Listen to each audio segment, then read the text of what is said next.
just so many Obama orphans that care about these issues. So I'm curious of whether they've reached out to some people and whether Ken, I had said that I certainly hoped that Ken, usually there's a protocol where even if Ken, on the one hand, he might be himself a source of information, but you need a little bit of a break between, and that he should, yeah, I'm okay. Is it on? Oh. Yeah, I can turn it up.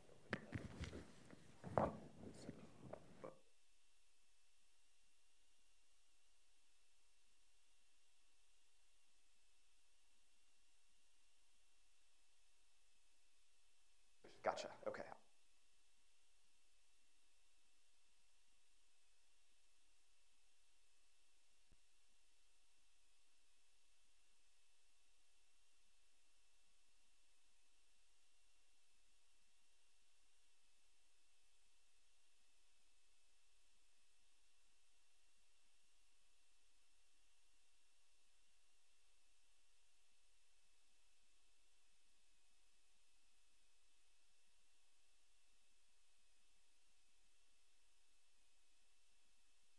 Oh, yes.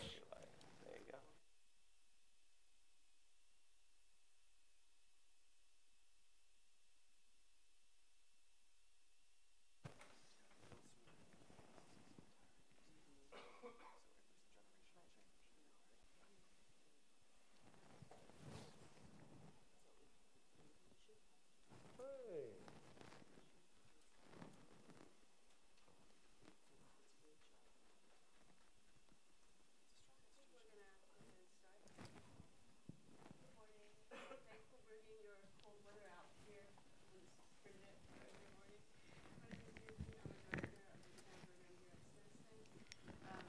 Stimson and the Canon Institute for Global Studies have begun this collaboration a year ago, where we get Turn on your mic.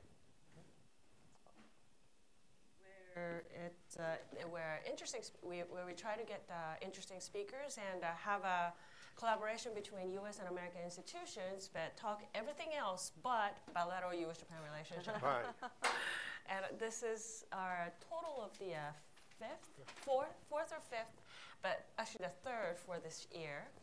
And I thought that because we're doing this at the end of the year, it would be most fitting to kind of reflect on the first year of the Trump presidency and how foreign and national security policy may or may not have evolved around the globe.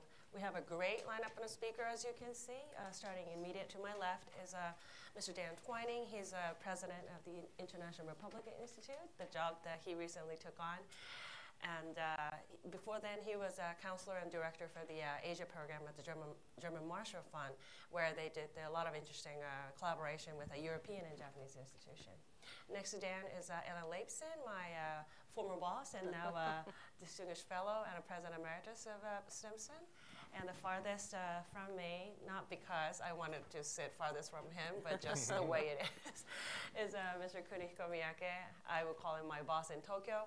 He's a research director at the Foreign Policy and National Security Unit at the Canon Institute of Global Studies, who actually came up with this idea that it'll be probably fun to do a collaborative event where we don't have to talk about base, we don't have to talk about host nation support, none of that. So this will be in an hour, so it will be more of a conversational style. So what I would like to do is to first throw the opening question to all of our three guests here this morning, and then see how it goes.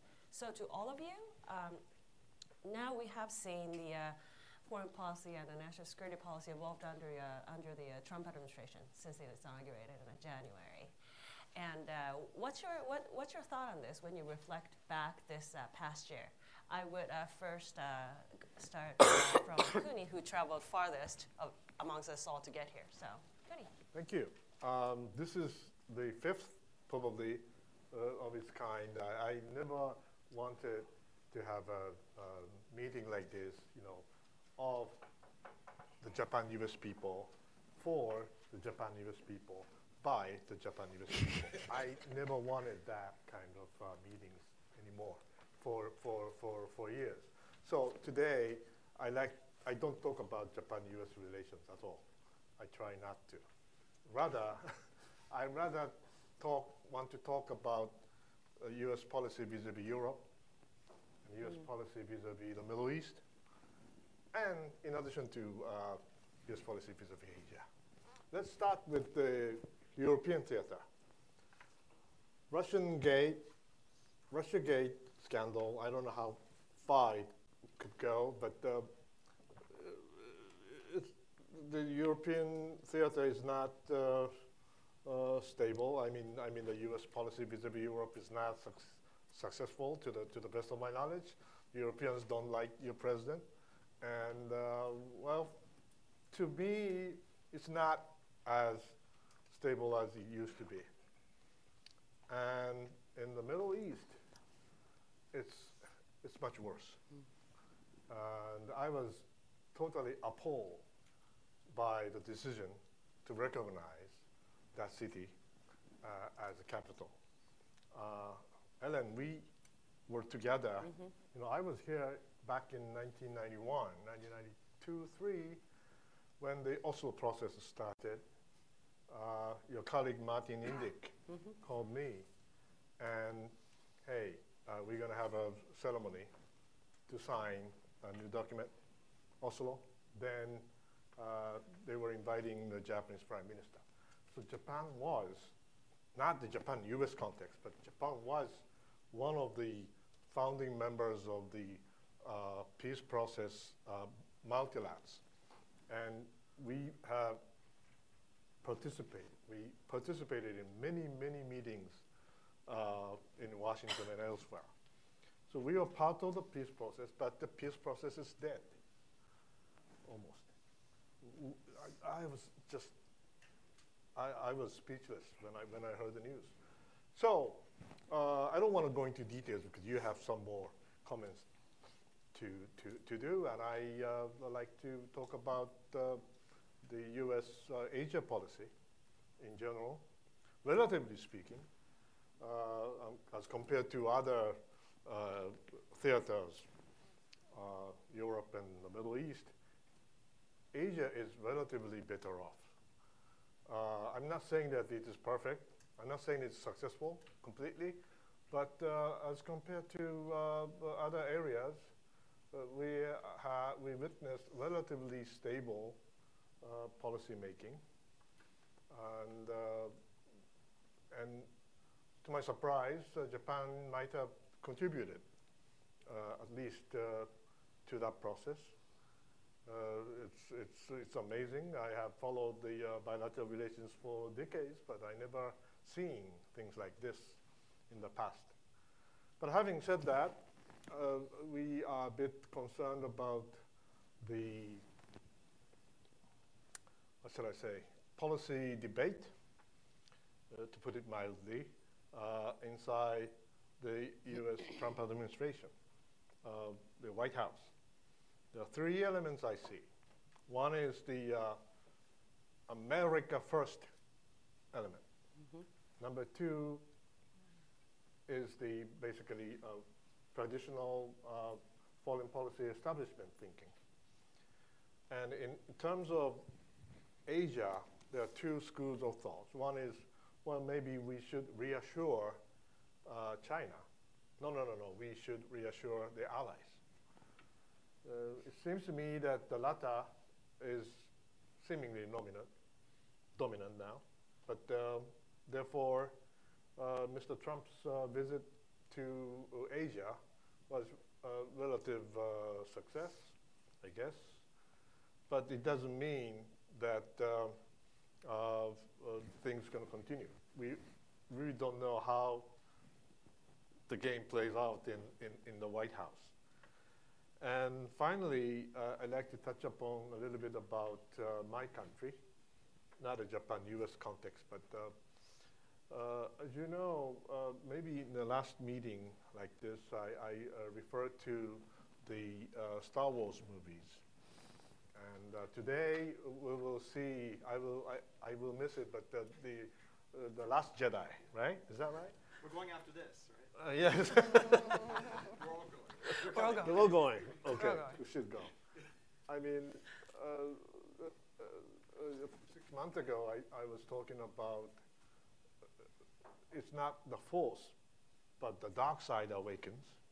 And I said, it's not the empire strikes back, but the empires striking back. And number 3, it's not the phantom menace, it's a nuclear menace. That's how I see the world. And unfortunately, the dark side is everywhere. In this country, in Europe, in Asia, including Japan. But I might have told you before, but because of Shinzo Abe, we've been successful in controlling the dark side in my country. I don't know how long it lasts, but as long as he's in power, things could be under control. Because he's a very, very patriotic conservative politician. But having said that, the question is, what's going to happen after Shinzo Abe? And look what's happening to Germany. Look what's happening to France. So I am personally concerned about the post-Shinzo Abe administration, post-Shinzo Abe era in my country.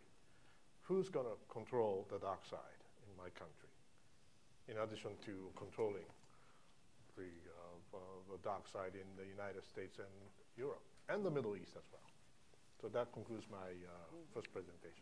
Thank you. So from Asia to maybe I go to the opposite end, which is probably the things were most volatile, which is Middle East. And Ellen, that's your game. So. Yeah, well, thanks, Yuki. And it's delightful to be with Kuni again. We worked together in the mid-90s on Iran as well as other Middle East issues.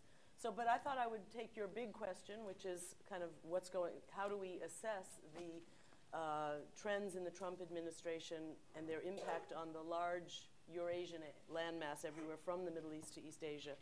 And I thought it is hard to come up with a single unifying theme of whether sort of the mainstream foreign policy establishment has successfully avoided the worst of some of the unpredictable and uncertain swings of the Trump administration, or are we in a period of sort of sustained volatility, uncertainty, waiting for the president to throw out some of his provocative ideas because he measures his own success as being an agent of change. He doesn't want to be sort of sucked into the establishment trend, the pre-existing formulas of how the United States should manage its relations in Asia. He wants to be, I think, measures his own success in how much has he been able to disrupt and change things. But I think if we look at the big issues in Asia and the Middle East, it's a mixed picture, and what we are seeing is, certainly the Jerusalem decision or even the Iran nuclear agreement. There's a lot of drama and perception that things are swinging wildly in one direction, but in reality, the institutions of national security manage, for both legal and procedural reasons, to avoid a total collapse of existing regimes and existing order. So while the president made this very provocative Jerusalem statement, he also signed the waiver again that we're not going to move the embassy quite yet. So he sort of wants to have his cake and eat it too. And I think that's what we've seen on the Iran agreement, that he was looking for a zone where he could, explain that he had done what he said he was going to do, which is convey a deeper mistrust about Iranian intentions, find a way to link the nuclear agreement to Iran's regional behavior that we find very destabilizing, disruptive, etc. But in fact, he still avoided pulling the plug on the nuclear agreement entirely. And I think there has been a lot of pushback from European allies and from Asian allies that have said, if you walk away, we will do everything we can to preserve this agreement, because we believe this agreement is still a net positive for both regional security and for global security.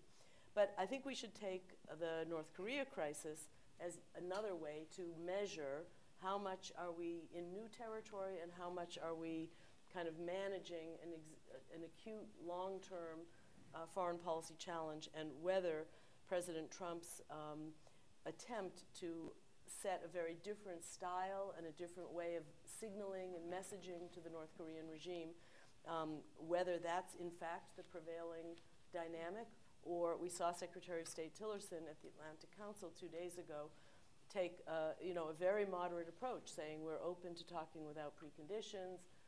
We, of course, need you to stop taking yet new measures in your nuclear program, but absent that, we can talk. Quickly disavowed by the White House, saying that's really not our position. Our position is to keep pressure on. We don't want to give the impression that we're softening our position on North Korea. And so you were left with this feeling of, does Tillerson kind of want to get fired? Was he looking for a way to say, how do I get myself out of my misery? And maybe if I pursue a completely reasonable policy on North Korea, that will be the straw that breaks the camel's back. And it may play out that way. We don't know. But there's that tension between whether the president himself seems to believe that the coercive approach to North Korea, lots of psychological pressure, lots of use of coercive diplomacy, is the way to go, and yet the underlying institutional structure of our national security policy making still doesn't want to cut off the diplomatic route quite yet.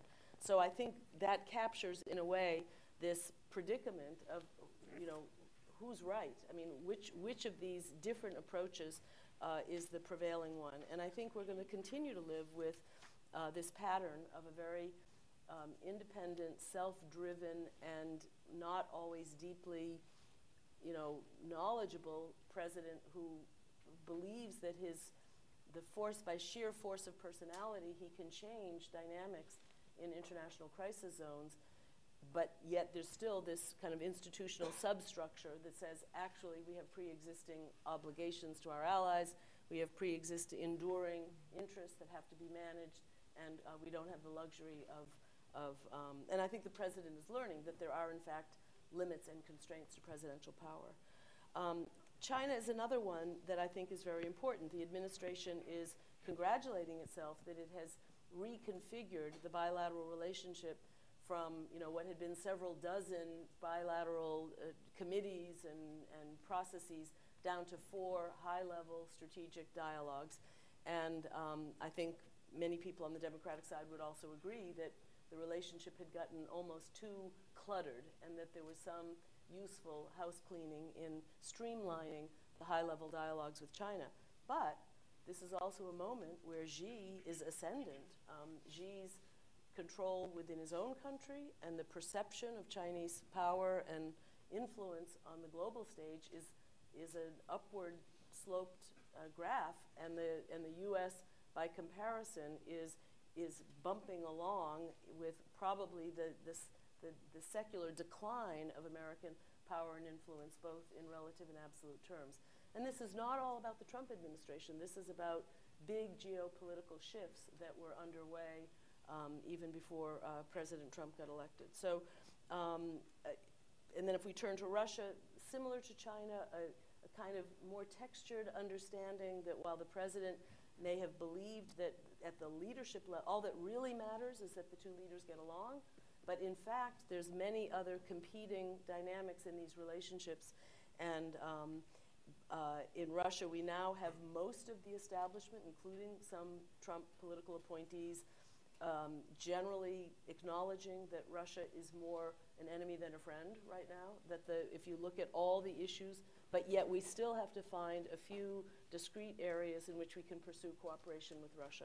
The Syria crisis, the Syria civil war, is a startling example of the United States essentially ceding to Russia a leadership role, and that has quite powerful consequences for America's role in the Middle East more generally, because I think what we're seeing popping up in lots of places is countries that are uncertain about America's staying power or uncertain about America's commitments are opening up, more important conversations with Moscow. I mean, when we see Turkey, a NATO ally, wanting to be part of a new configuration with Moscow and Iran, where this is a topsy-turvy world, where some of the assumptions of where does the United States sort of find its close friends and partners, the Russians have been able to cut across our bow and introduce some new dynamics in that region in particular. So let me just finish up with some reference to a piece that Hal Brands has done in the new issue of the Washington Quarterly of whether we can see Trump's America First doctrine slightly shifting in a more moderate or conventional direction. And he says, as a best case scenario, what you could see of the America First philosophy is free trade with a bite. So we're going to be tougher on trade issues, sharper elbowed alliance management. So we demand more of our allies, but we still want alliances in theory. A military buildup for both self-defense and collective defense, and a very important cooperation with Muslim countries to defeat jihadism. So that's the kind of counterterrorism piece of it. So it's a messy and confusing picture, Yuki, I think, where we can't sum up in one bumper sticker where we are, but I think we have to, brace ourselves for this continued volatility between what the national security establishment is trying to do to promote some stability in what we call the liberal international order versus a president who really enjoys, I think, being a source of disruption, questioning the assumptions of the old way of doing things, and looking for ways to assert a different kind of American leadership. Let me stop there. Finally, Dan, talking about the agent of change. Your institution do a lot of work in the resiliency and the democracy across the globe, and from where you sit right now, from IRI, how do you see how the Trump administration and what their major foreign policy decision may or may not affect what you're trying to do? Because one of the things that we hear a lot nowadays is that this administration really doesn't talk about values and universal values like basic human rights as much as past administrations when it comes to upholding the democratic values realm. So with that intake and whatever else that. Thanks, Yuki. Good. So I'm happy to go last because I'm the optimist here, relatively. And perhaps this just reflects my academic training. I don't think great tectonic global forces are determined by individual leaders, particularly. So what I'm interested in is the fact that North America is energy independent and the extraordinary potential that gives us to shape the coming century, really, right? Because this is most countries' Achilles heel, including China, including Japan in different ways, obviously. That's one. Obviously, the demographic story, the rise of India, I think is going to be the most exciting country story of the next 30 years, just like the rise of China was the most exciting country story of the last 30 years, propelled by demographics and youth. Similarly, in Africa, I think we're looking at an African century. Thank you. I think we're looking at an African century in which, you have this huge population explosion. You have 2/3 of a continent looking ahead of 2 billion people, looking out at 2050. That's going to be young and vigorous, and I don't think there's any cultural reason Africa cannot have its own economic miracle, like Asia had an economic miracle over the past 30 years. So there are these big forces in the world. And everywhere I go in the world, particularly overseas, all I do is look at TV when I'm in the gym and I see Donald Trump. And in my job now, I go up to Capitol Hill almost every day. So I'm going to see Bob Corker today. I saw Jim Lankford yesterday in the Senate. I saw Todd Young the day before. I saw Nancy Pelosi last week. So on both sides, right, of the aisle. And I'm just really encouraged by the support for American leadership and alliance projection and the role of our values in propelling our interests that we see in the Congress. And I think there is a very narrow focus in the world on our president, which misunderstands the nature of American power, the nature of American institutions, and the foundation of American leadership, which I really think is a lot less about who sits in the Oval Office. So it's not to diminish the president or try to change the subject. It's just to say that we need to take a more textured view here. So that's the first thing. The second thing is, people, I think, do occasionally find what the president says unconventional. What he tweets, what he says in prepared speeches, what he says in ad hoc remarks. I'm struck by the fact that President Obama gave great speeches about things like this pivot to Asia. And what we saw, I mean, I was in Asia a lot during the Obama years. We saw China take over the South China Sea. We saw China push out in ways no country has pushed out in Asia since Imperial Japan, right? So I think we should distinguish between what any president says and what any administration does. And I think that's a good rule. That's not just like the Trump era. That's just a good rule when you were trying to understand America, right? Because the speeches, I don't think, get you very far. I heard there was great stuff about a Russian reset in 2009 and lots of happy talk. I was living in Tbilisi, Georgia. The Russians invaded Ukraine, right? That was a historic setback for European security. In the entire post-Cold War era, you know, that had not happened. Somebody pushing towards the core of Europe and the NATO alliance that way. So I think we should be honest.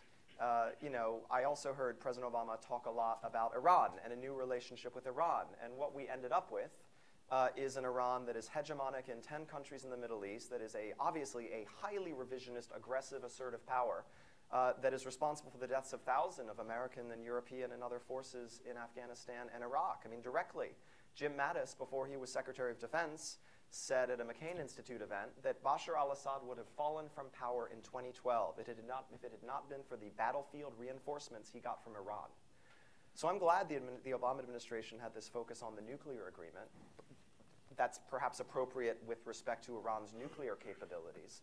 But I think we were just struck you know, from the start of this year at the extraordinary advances a highly revisionist and hostile Iran had made, which is, by the way, why almost 2/3 of the Senate did not support the Iranian nuclear agreement, which is why it's not a treaty, which is the problem, is that any president can then reverse it because it's not a treaty. So I don't want to go on and on about this, but I would like to say a word about the new national security strategy, which the administration is releasing on Monday. I've been with H.R. McMaster in small group settings twice this week to hear him talk about it. This is quite an interesting document. Its elements include enhancing American influence, projecting building economic prosperity, really much more aggressively taking on revisionist authoritarian powers and protecting the homeland against extremists, terrorists, starting at the source, not protecting the homeland by building a fortress America, but protecting the homeland starting at the source. These are, you know, objectives that I think most Americans would agree with. I would say, I think the administration could take it one step farther and focus on the fact that really all of our security challenges, from North Korea to extremism in the Middle East, to Russia and China building new spheres of influence, all those security challenges relate to governance, right? The threats come from dictatorships. They come from ungoverned or misgoverned states. And I think we should be candid when we talk about kind of the role of our universal values in shaping our security interests and outlook. And that's not just true for America. That's true for Japan and all of our friends and allies. You know, I think this administration could go a little further in acknowledging that the absence of universal values and freedoms are a core driver of jihadist ideology, of revisionist great powers pushing out, of acute security dilemmas posed by places like Iran and North Korea. So finally, I will stop. I do want to say a word about North Korea. You know, to his credit, President Obama, in their handover conversation, said to President Trump, you know, Mr. President-elect, my administration dropped the ball on North Korea. I don't know if he used those terms. We did not. You know, we did strategic patience, which arguably was kicking the can down the road. You can't do that. North Korea's weapons capabilities have gotten far too advanced. You need to take this on. And I think it is to this administration's credit. This is the hardest problem in international politics. We all know. We don't need to go into why. This is a puzzle that is very difficult to solve. But I think it's to this administration's credit that, frankly, I think the principals have had more focus on Asia in the last year, really on North Korea, than, frankly, I think the principals did in the entire second term of the Obama administration when they were saying great things about this pivot. So I think we should give them some credit for taking on this very tough problem in world politics, because it's not something that we can let another 4 or 8 years go by without addressing very directly. Thank you. Well, thank you. I think now that everybody had their initial remarks, if any of you had anything that they want to ask each other, you know, I would intentionally avoided the North Korean issue for the second half of the discussion. But I will repeat what I've been telling my audience in Tokyo about North Korea. And before that, I'd like to echo Dan's remarks. I'm still optimistic about the power of the United States. It's not declining. But I'm pessimistic about the US leaders, political leaders. What is declining is not, I'm saying in Tokyo, is not the power of the United States itself. Power or ability, declining is the ability of the American political leaders to make the best use of, properly use the power of the United States. So that is in question. And a North Korean issue, the handling of the North Korean issue is symbolic. Everybody's watching you. In Europe, as you know, in the Middle East, how the United States keeps its promises, commitments of the security alliance. So that's why I'm very much focused, worried about, or concerned about your handling of North Korea. And it's not only the Japan-US relations, but it's just the entire stability of East Asia is at stake. And the following is what I'm telling my audience these days. First of all, America may not wish to go to war in the Korean Peninsula for good reasons. And preemption is difficult. Militarily, it's not easy. And then South Koreans do not want to go to war anyway because they don't want to be ruined. They don't want to be scorched. Chinese don't want to give up on North Korea easily. I don't think they will stop the oil supply anyway. But even if they did, the smuggling is everywhere. And North Koreans are not provoking at all. Provocation means when the stronger of the two encourage the weaker to do something stupid so that the stronger can destroy the weaker. That's provocation. The weaker side will not provoke the stronger. That will only give the stronger side a justification to destroy the weaker. So North Koreans are not provoking. They are just trying to demonstrate their position of power. And they want to survive, I'm sure. So in the long run,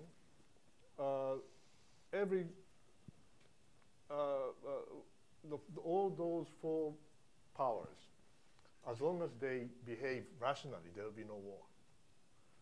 But unfortunately, the history of mankind is the history of miscalculation. So that's why it could happen at any moment. Until, so how long will it last? Until the last minute. The last minute, the moment of truth, I mean.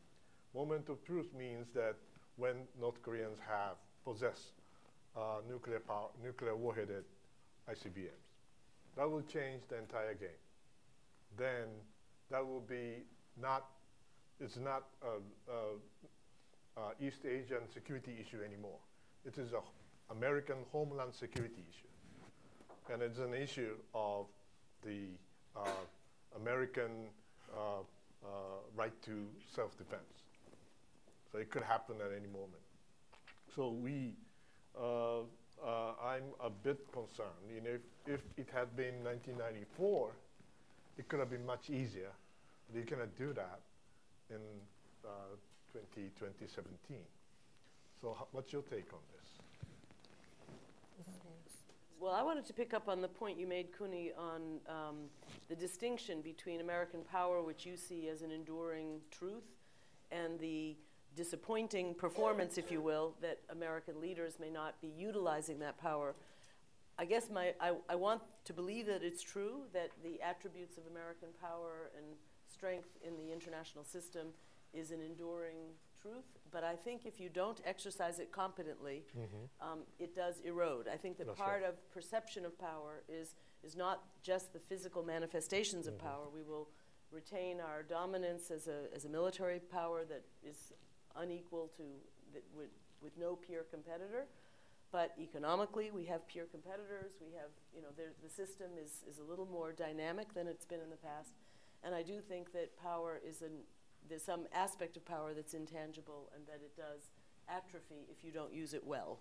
So I do think that there's the America First logic, which, I think obviously this was a appeal to American voters, does have a cost to it about whether it looks like we will dedicate enough resources and time and attention to that management of the international system versus, looking at what's in our own more immediate interest. So I guess I'm pushing back a little bit on your distinction between power as an enduring quantity and the leaders not being able to use it well. I'm saying that if they can't use it well, the power itself actually erodes. Dan, what's your take on it? No, I agree with you, absolutely. One of the pillars of this new national security strategy, and I heard it come straight from General McMaster, is that, and forgive me, because they have more of a partisan lens than I do, perhaps, but said that really we've ceded too much of the balance of power to our competitors over the last 8-10 years, right? And we want to swing the balance back. So this is quite interesting, because your point about the management of the international system, the competence in our execution, I think that's all right. They are quite focused in managing the international system in a certain way. It's very much more self-referential with respect to America rather than the liberal world order. I like the free and open Indo-Pacific. Maybe we should call it the free and open world, following Shinzo Abe, if we don't want to talk about the liberal world order. America is so superior in military power. We have a toolkit of power and influence, and the Army, the Navy, the Air Force, and the Marines are only 10 or 20% of it. And the rest of it is development assistance, democracy work, broadcasting, our way of life, our technology companies. I mean, the fact that everyone has something in their pocket that essentially was created in America in the digital platform space. There is so much influence we can wield outside of our military power and outside of our government. And so I think every administration, as they come in, there's certainly a learning curve. And over time, you come to understand all the elements in the toolkit. And so many of them are not military. And frankly, to take on challenges like China's Belt and Road and, the subversion of free and open societies due to influxes of authoritarian capital, if you want to call it that. The response to that is not a military response, right? The challenge in Ukraine, yes, there's a challenge in Ukraine posed by Russian-sponsored rebels and Russian occupation of Crimea.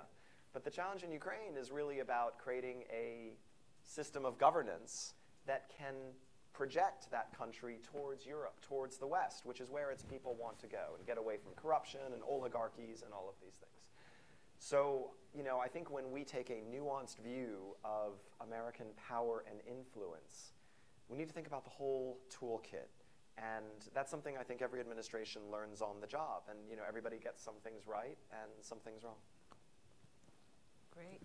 I think before opening up the floor to the question, my last question to you all three is, with that, hearing from all of you, I come to the sense that it's point number one. It's hard to generalize and distilling everything that happened this past year in a bumper sticker. It's going to be a mixed picture. It continues to be a mixed picture. And now that in our country, 2018, we'll have midterm elections. So there's going to be a debate shift. There are going to be some debate shifting around that as well. So looking toward 2018, 2019, if you have a crystal ball and can say, okay, here are the major issues that we all need to keep our eyes on, what would those be? And then I think reversing the order, I'll start from you, Dan. Oh, I was needed time to think about it. So, I think there's some interesting opportunities to move the needle in vital regions we haven't talked about, like Latin America, where you're really looking at the end of sort of a left-wing form of authoritarianism, a sort of a left-wing form of dictatorial populism. In Cuba, Raul Castro is very old. In Venezuela, after Chavez, Maduro has never managed to govern this country credibly or competently. You've already seen the pendulum shift in countries like Argentina. In Brazil, the entire political class essentially is being renewed and transformed because of this cross-cutting corruption scandal. There are some very interesting stories in Mexico. You have really a key election. coming up next year, there are a set of interesting opportunities in Latin America, which really, from an American perspective, this is our backyard and we should care about it a lot. That's one. Two, in the Middle East, I would certainly like to see more democracy, more open society, but really, this is quite interesting. I mean, going back to Jerusalem and Iran, many of the Arab allies, believe it or not, are quite excited by what the Trump administration wants to do in the Middle East, you know, forging a Sunni axis, a Sunni coalition against Iranian power, which they see as having spread its wings too far. And so if you go to a Saudi Arabia or a UAE, they're actually pretty emboldened about the possibilities to reshape the region, and that includes the big Saudi reform efforts, which, you know, Tom Friedman himself said was the biggest thing happening in the Arab world, that this was the new Arab Spring, is this big Saudi economic and other opening. So there are some opportunities there. I mentioned Africa, where it's mixed, but there are lots of good news stories. In Europe, you know, the populist tide, I mean, I agree on the dark side, you know, the AfD in Germany and some of these other populists marching closer to the kind of having political effect in parliaments and in politics. But really, you have a good growth story in Europe. You have people like Macron trying to renew the European project. So actually, I don't think things are looking too grim there. I'll stop with Russia. You know, Putin has announced he's going to run again. I don't think we're going to stay up all night waiting for the exit polls to see who wins that one. But, you know, we saw these municipal elections in Russia earlier this year where opposition leaders won in many actual electoral races in Russia, which is not a level playing field at all. What comes after Putin, I think, is an interesting conversation we could have, because none of these people, he'll be, maybe. And then in China, you know, the great slowdown, the great effort to make the transition, which looks to me like it is stillborn to a certain extent, because Xi Jinping is emphasizing the primacy of politics in the form of strengthening the CCP's monopoly on power. You know, that might have worked in a period of 8, 9, 10% growth. I still have a big question. Does that work when debt to GDP ratios are at about 300%? Does that work kind of when you were trying to make a transition to a technology-based society? I'm not sure it can work. Sounds interesting. Ellen, anything you might well, add? in the short, you know, if we're taking kind of an 18-month time frame, I think North Korea will continue to be preoccupying for the foreign policy leaders of our country. I think that is not you know, even if the worst case scenario doesn't happen, I think it's still very worrisome, and it does shift our understanding about the basic, you know, dangers of the Asian region. We're not going to talk about bilateral U.S.-Japan relations, but I do think Prime Minister Abe has, like Macron in France, has worked to establish a productive and more positive relationship with the Trump administration, and at the same time, both Japan and France, I would say, have also found more independent room for maneuver for themselves. You know, that by figuring out how to have a somewhat more productive interaction with President Trump compared to some of their regional neighbors, they've also promoted their own national interests and their freedom of maneuver. So that's kind of an interesting dynamic.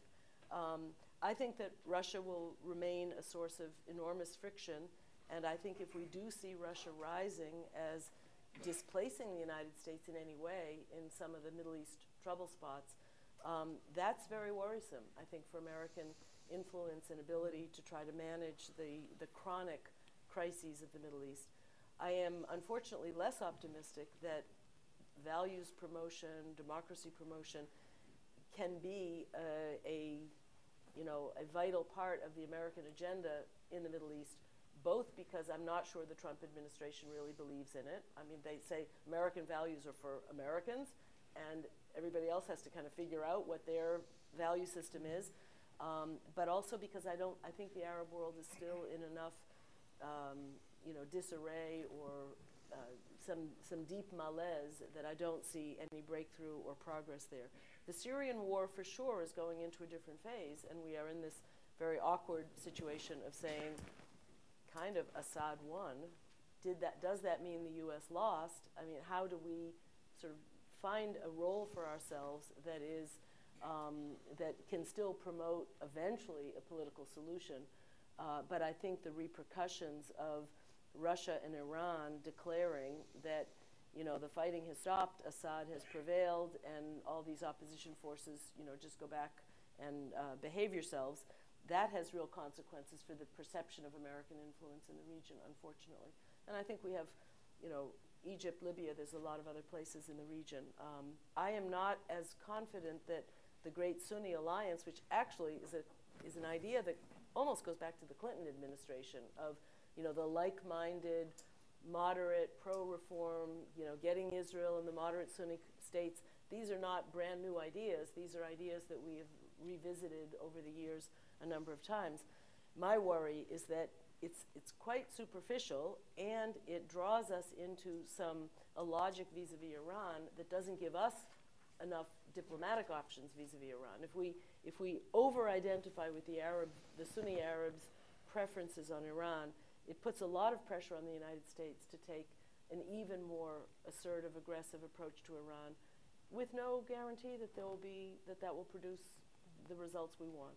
So I think that there is this danger of drawing us into the Middle East conflicts in a way that doesn't give us the freedom of maneuver to be the external actor that can help rethink the security environment. I'm not convinced that there's yet a strategy that would achieve that. Yeah. Well, if I'm asked whether I'm optimistic or pessimistic, I'm somewhere in the middle between Dan and Ellen. Unfortunately, Europe, the dark side will stay, at least for a while the Russians are trying to take advantage of that.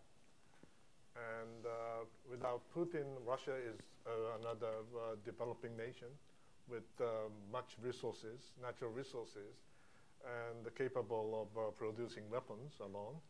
And the population is shrinking. So the genius of Putin, Russia may not be a superpower anymore. They can pretend to be so with the help from Mr. Putin. So long live Mr. Putin for the Russians, but well, he will be emperor or tsar forever, I guess, my view. So we have to deal with them. So in order to survive, he interfered in Syria. He might do something similar in North Korea, you never know. So that's a worry about Europe and the Middle East. I echo Ellen, and I'm a bit more pessimistic in a sense because we are still in the process of something we don't understand yet. And I might have told you before, in my view, this is the second phase of the resumption of the collapse of the Middle Eastern portion of the Ottoman Empire. The first time since the 20th century. So the Europeans drew the lines, straight lines, the border demarcation, then they also disappeared, at least between Syria and Iraq. And that triggered the resumption of another collapse or reorientation of the Middle Eastern part of the Ottoman Empire. That means, what is in danger? Jordan, I'm sorry to say this, I'm worried about the Gulf. So you never know what's going to happen. So yes, values are important, universal values are important, but probably the people in the Middle East are acting on a different sort of value systems, unfortunately. For Asia, I think our main concern should be China. Of course, North Korea is important, and short term, it will be a big issue. But it will be an episode in the long run. And we have to find the right way to engage and deter the Chinese assertiveness in the long run. And we don't know how to do it. And to be honest, China and Saudi Arabia are doing something similar. Mm-hmm. They are concentrating power base in order to reform. And which country can reform better? I have no idea. Saudis, good luck. Hopefully they will transform themselves into a great nation. But Chinese may have a better chance of reform. So see what's going to happen. Great. So I'll leave the rest. Will go to the question queue. So first, I'll go to. There's a mic, so if you can wait until. Thanks so much. Kristen Olsen, House Report. Thanks for a really great discussion. We crammed a lot. Kuni, I love your Star Wars stuff. Damn. Dan, appreciate your optimism. Al, thanks for all the Middle East, especially because we're all floundering. On North Korea, because that is something we all agree is likely to be the most immediate possible crisis in Asia. The criticism of Tillerson that's coming out of the White House is interesting and important because it's entirely based on news accounts. Clearly, they had not read the speech because the speech was not written out. He gave it from note cards. It was quite remarkable. We finally got the text of the damn thing hours afterwards. And when you read it, you see he did not offer negotiations. He explicitly offered talks about talks to let's see if we could ever get there. That's a really big difference. And he said, if we ever do get there, then of course it's going to be all the stuff.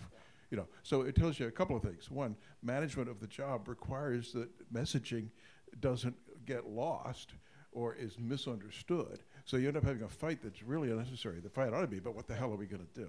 You know, if Joe Yun comes up with some evidence in his meetings this week that talks might actually be useful, you know, that's what we need to look at.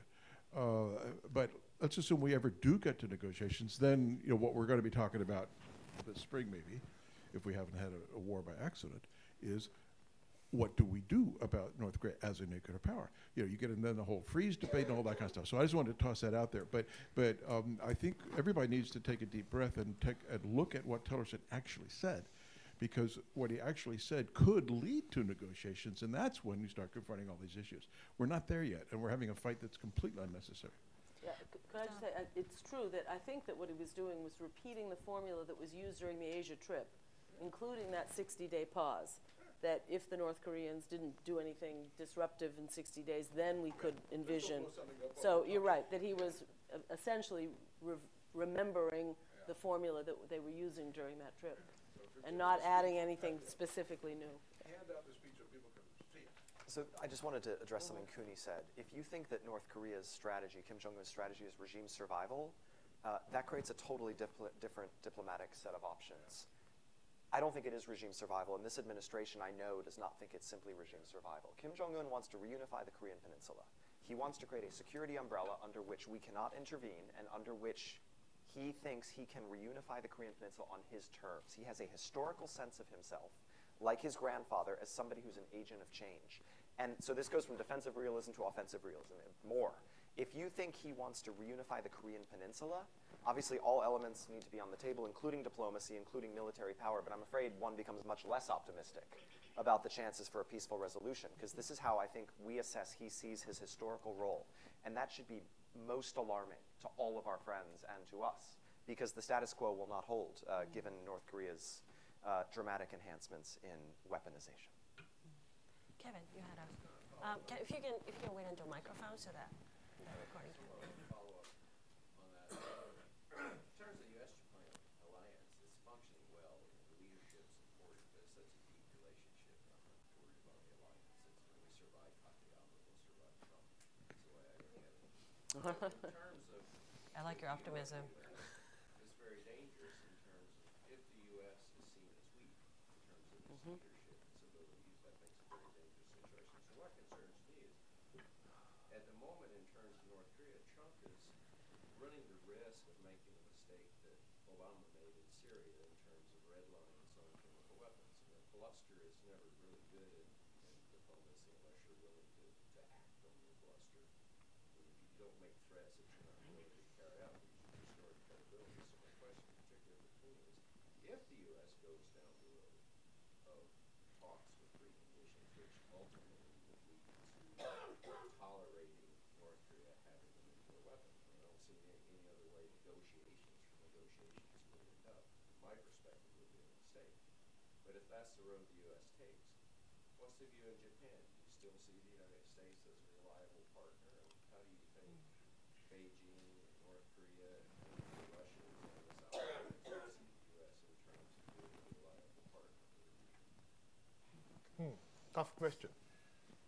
So your question is, what if the United States acquiesce the North Korean nuclear weapon? Well, this is another nightmare.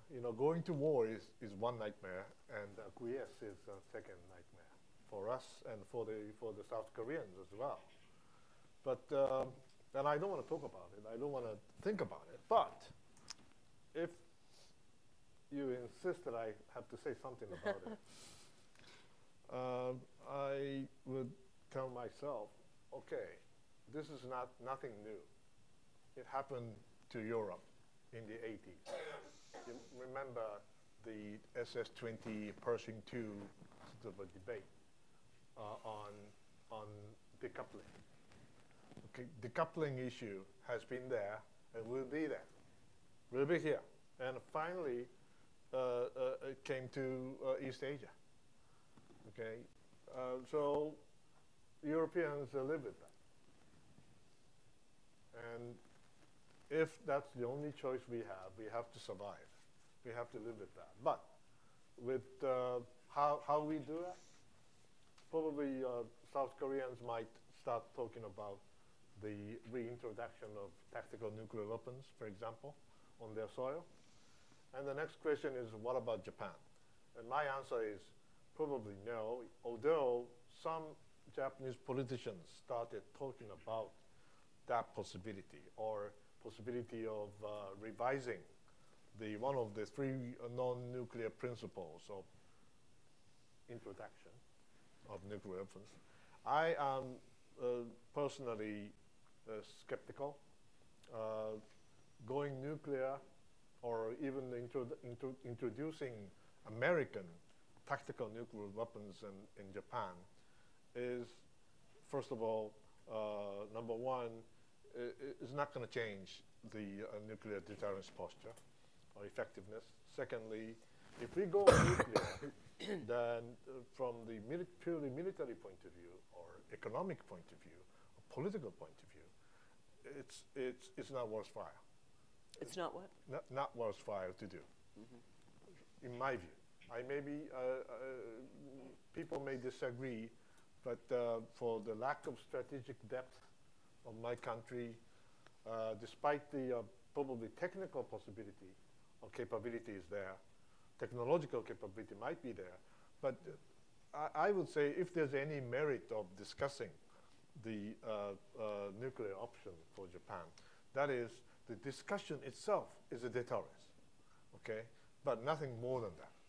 I don't think that really going nuclear is probably much more counterproductive than productive. Any reaction to what Kuni says finally before we wrap this up? Ellen or Dan? I don't think we have an option to fall back into a long-term kind of contain and deter policy given the offensive ambitions of the North Korean regime. And I think, again, that this administration is very focused on not putting in place a long-term posture, but really trying to crack this, hopefully through diplomacy, right? I would say one more thing, which is that the sanctions net on North Korea today is still a lot looser than the sanctions net that was placed around Iran that delivered the Iranian nuclear deal.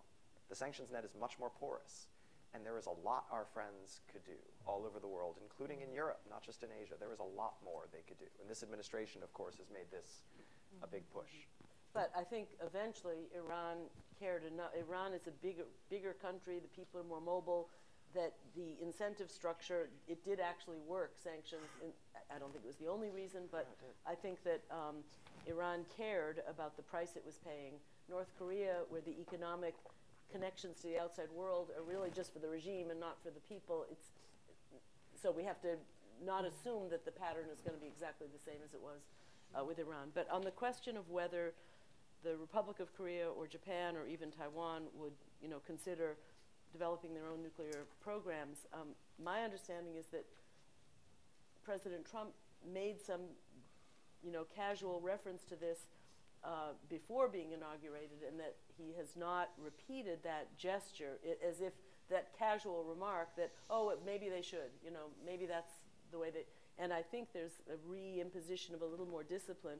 That would be a very, unfavorable development in our view, and that there's some, sort of revalidation of extended deterrence as an alternative to these countries developing their own nuclear programs. But, we are very, we send mixed signals because we have not been consistent in sort of delegitimizing nuclear weapons.